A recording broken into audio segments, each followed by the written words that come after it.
আবু সুফিয়ান কম কি আবু সুফিয়ান রাদিয়াল্লাহু বলতে হবে। মাথা ঠিক আছে আপনার? আবু সুফিয়ান কে চেনেন আপনি? রাদিয়াল্লাহু না বললে আপনার গুনাহ হবে, হ্যাঁ? এটা তো আমাদের লোকজন বলে শোনেন শোনেন, যারা তাবলিগ আপনার জামাতে আছে। আরে তাবলিগ জামাত আপনি অন্য জায়গায় নেন। শোনেন, জি আবু সুফিয়ান হচ্ছে মুয়াবিয়ার জারকবাদ। হ্যাঁ। মানে হিন্দা যে ছিল আপনার সেই সময় আরবের সবচেয়ে সুন্দরী নর্তকী, সেই হিন্দা একবার এক একজনের সাথে শুইত। তো যখন এই হিন্দার পেটে বাচ্চা আসলো, তো তখন তিনজন শাসক ছিল সৌদিতে। তিন শাসকের ভিতর একজনের নাম ছিল আবু সুফিয়ান। তো আবু সুফিয়ান বলল যে হিন্দার পেটে যে বাচ্চা জন্মগ্রহণ করেছে, নিচে পেটে আসছে, সে আমার হইতেই হবে সে সন্তান।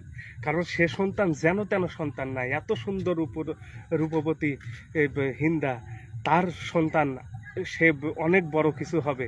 এবং আমি বাদশা, আমি চাই যে এই সন্তান তাহলে কি ওটা উনার আমারই না? হোক।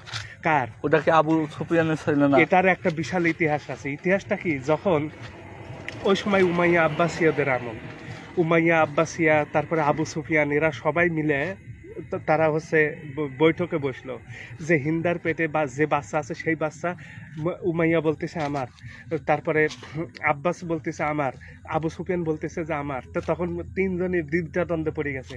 তো তখন বলতেছে আপনার সাথে কবে শুইছে হিন্দা? তো অমুক দিন। তো এইভাবে দিনক্ষণের হিসাব চলতেছে। চলার পরে তো তখন বললে আমাদের এত সব দ্বিধাদ্বন্দ্ব বাদ, হিন্দাকে ডেকে নিয়ে আসি। ডেকে নিয়ে আসে প্রমাণ করব যে এই বাচ্চা কার। ওই যে লালন সাইজি বললো না, ওই বাচ্চাটা কিডা? আরে শোনেন, ওই বাচ্চাটা কিডা? আরে বাচ্চা হচ্ছে মুয়াবিয়া। মুয়াবিয়া? হ্যাঁ, এই মুয়াবিয়া রাদিয়াল্লাহু বলতে হয়। আরে বাদ দেন, আপনার আগে কাহিনী শোনেন। এই মুয়াবিয়া জন্ম ইতিহাস হচ্ছে এইটা, পরিষ্কারভাবে আজকে জানিয়ে নেন। এসব ইতিহাস আমাদের কাছে ছাড়া অন্য জায়গায় পাবেন না। এই যে মুয়াবিয়া, সে কি করলো? আপনি বানা করছেন না তো? আরে এটা ইতিহাসে লেখা। সে পরে হচ্ছে এই মুয়াবিয়ার যে পিতা হবে, সেই পিতা নির্বাচন করতেছে কে? কে? আপনার এই আবু সুফিয়ান, উমাইয়া আব্বাসী, এরা, বুঝলেন?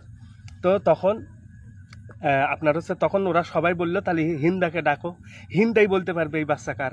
লালন সাজি বললো না, মায়ের ভজিলে হয় তোর বাপের ঠিকানা, এই মা এক ভজলে হয় বাপের ঠিকানা। এই যে দেখেন, মাওই চেনে যে এই সন্তান কার, এছাড়া দুনিয়ার কেউ জানে না যে আমার গর্বের সন্তানটা কার হতে পারে। কথা বুঝলেন?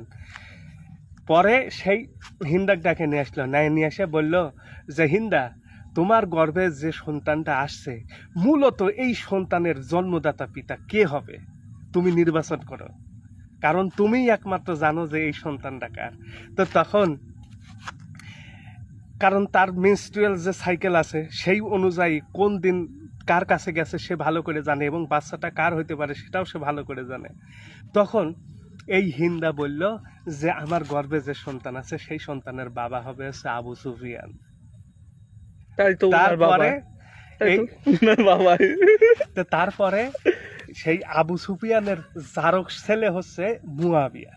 আপনারা এই যে এজিদের নাম শোনেন না? নাউজুবিল্লাহ, কবির মানুষ। এই এজিদের যে নাম শুনেছেন, এজিদের বাপ হচ্ছে মুয়াবিয়া, আর মুয়াবিয়ার বাপ হচ্ছে আবু সুফিয়ান, অর্থাৎ এজিদের দাদা, জারক দাতা হচ্ছে দাদা হলো আপনার আবু সুফিয়ান।